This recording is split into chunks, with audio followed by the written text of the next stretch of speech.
ঢাকা ৮ আসনের সংসদ সদস্য মির্জা আব্বাসের শারীরিক অবস্থা উন্নতি হওয়ায় সিঙ্গাপুরে চিকিৎসা শেষে মালয়েশিয়ায় স্থানান্তর করা হয়েছে।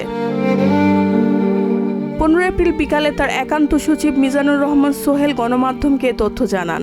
তিনি বলেন, সিঙ্গাপুর জেনারেল হাসপাতালে চিকিৎসাধীন থাকার পর মির্জা আব্বাসের শারীরিক অবস্থা উল্লেখযোগ্য উন্নতি হয়েছে।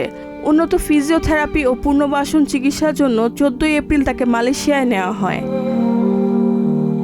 তিনি আরও জানান, বর্তমানে মির্জা আব্বাস আগের তুলনায় অনেকটাই সুস্থ আছেন এবং চিকিৎসকদের পরামর্শ অনুযায়ী তার পরবর্তী চিকিৎসা প্রক্রিয়া মালয়েশিয়াতেই চলবে। দ্রুত সুস্থতা কামনায় তিনি দেশবাসীর কাছে দোয়া চেয়েছেন।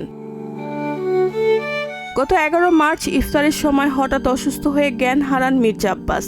পরে তাকে রাজধানীর এভারকেয়ার হাসপাতালে ভর্তি করা হয়। অবস্থার অবনতি হলে 15 মার্চ এয়ার অ্যাম্বুলেন্সে করে তাকে সিঙ্গাপুরে নেওয়া হয়। রেহানা বেগম, প্রজন্ম 24।